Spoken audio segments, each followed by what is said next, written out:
State Commissioner of Police Emeka says it is not true that the disbanded Special Anti-Robbery Squad SARS is still active in the state. This is after the Rivers State Governor Siminalayi Fugbara last week drew the attention of the Commissioner of Police on the activities of some police officers who still operate in the state under the guise of SARS. But at a media briefing yesterday, CP Emeka said he has directed the CP Monitoring Unit and the CPX Squad to investigate and monitor the activities of police officers in the state.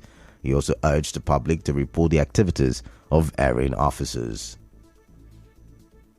I also want to use this opportunity to draw the attention of the public of the River State Command that has been drawn to social media reports of the operation of a special anti-robbery squad in the state. It does not exist. It only exists on the imagination of those who think they can be or they can achieve any purpose by virtue of blackmail. Since the Inspector General of Police announced the disbandment of the Special Anti-Robbery Squad of the Nigerian Police Force, the team was disbanded. In line with the directives and operatives of the units were redeployed to other police formation. There is currently no team by the name Special Anti-Robbery Squad in Rivers State, and there will never be.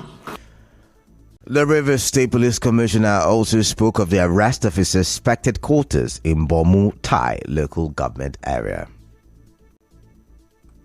A team of operative of anti-cultism unit of the command on 17th, upon credible information, stormed the criminal hideout in Bumutai, entire local government area of Rivers State, and arrested one Kenneth Nkpe M, who is a member of cultist group.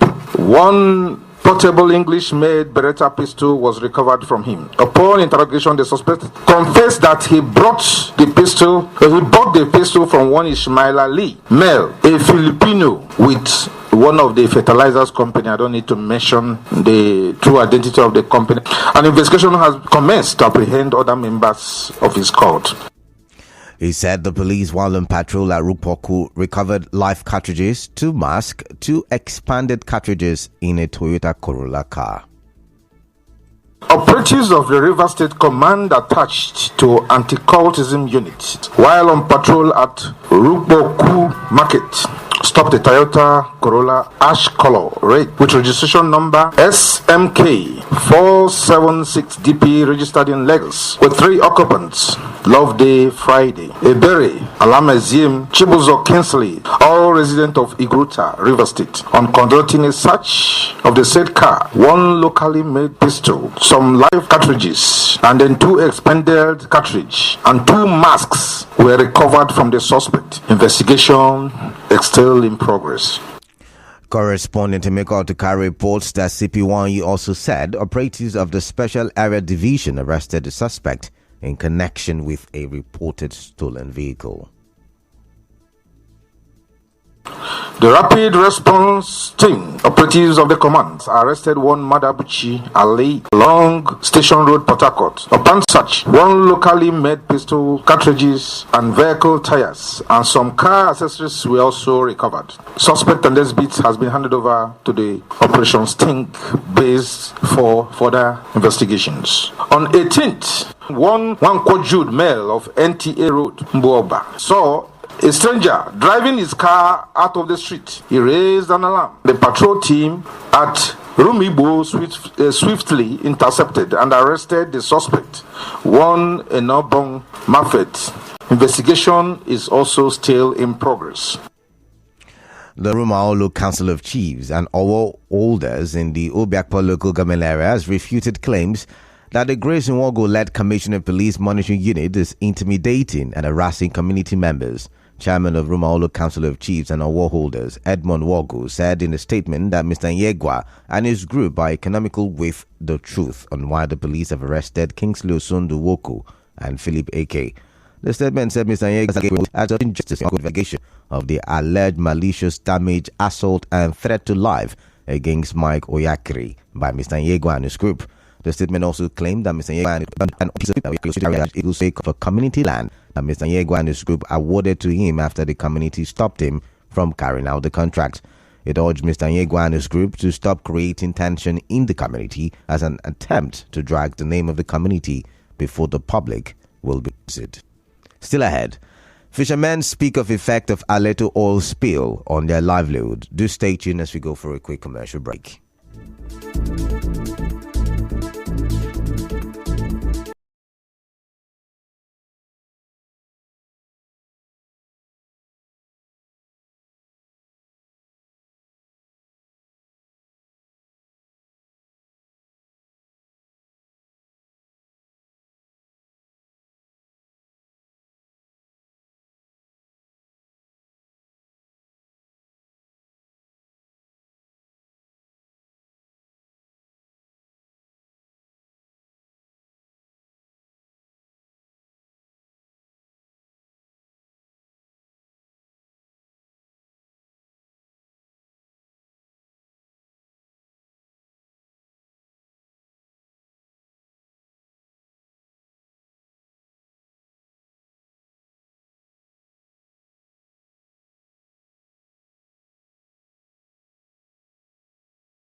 Thank you for staying tuned. Welcome back now to the rest of the news.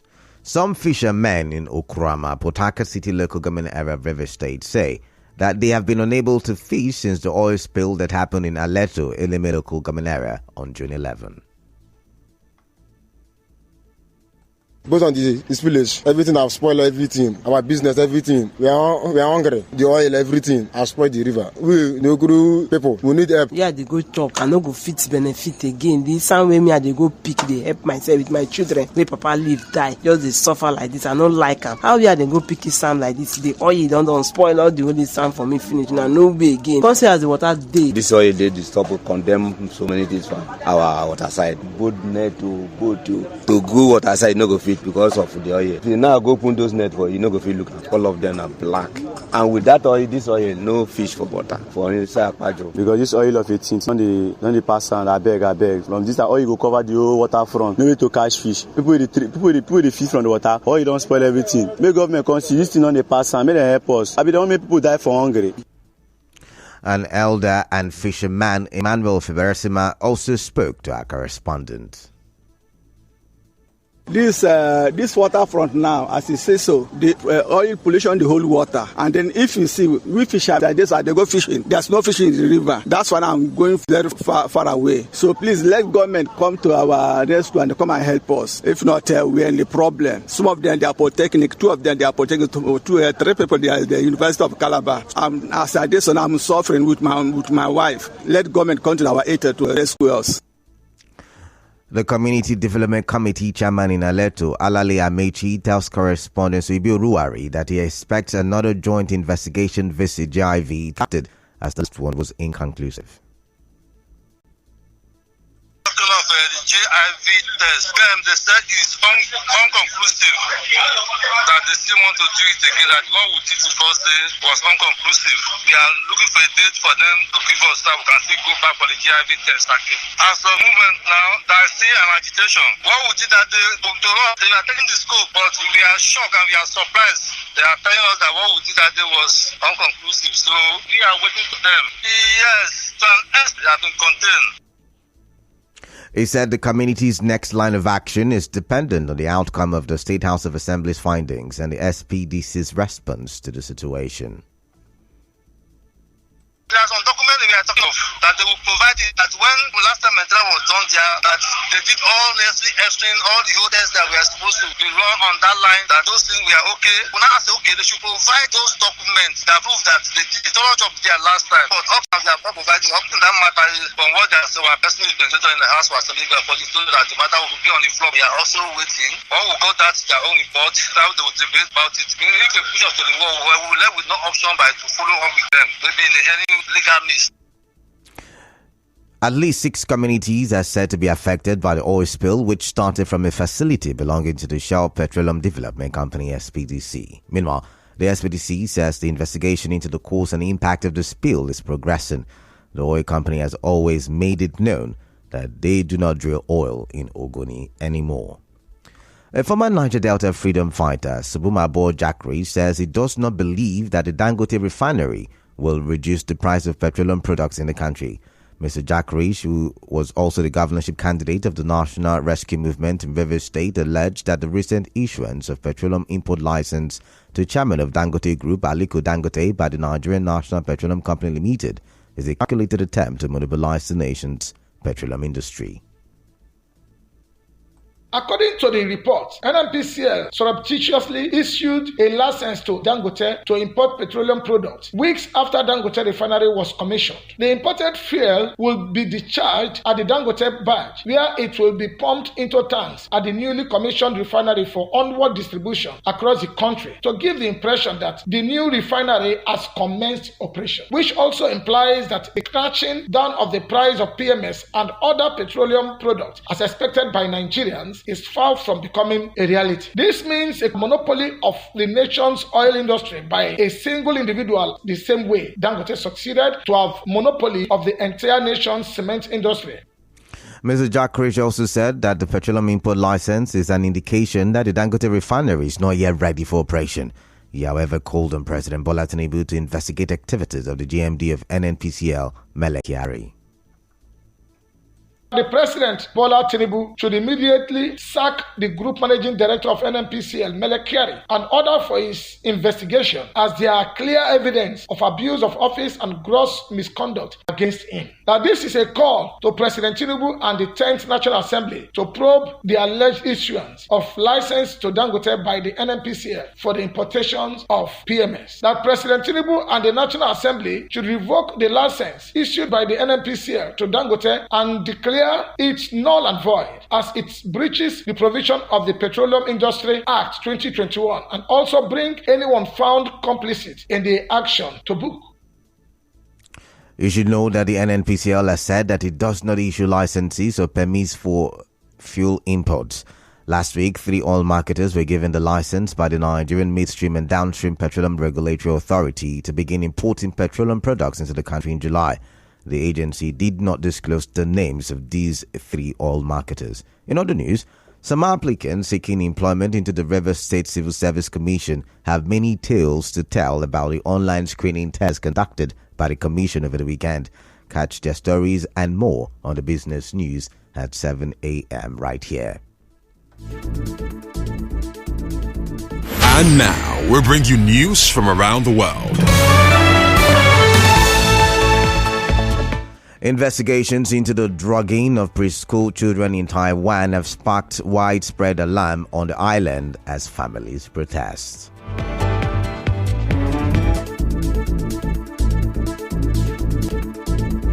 On the news this morning, you heard President Tinubu has replaced security chiefs and dissolved governing boards of all government agencies in a major shakeup.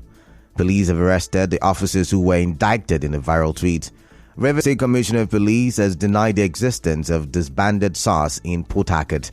Fishermen have been speaking of the effect of the Aleto oil spill on their livelihood. On the foreign scene, the drugging of preschool children in Taiwan has sparked widespread family protests. The news was edited by Chamesamafo Rain Batabo. Good morning and do stay tuned.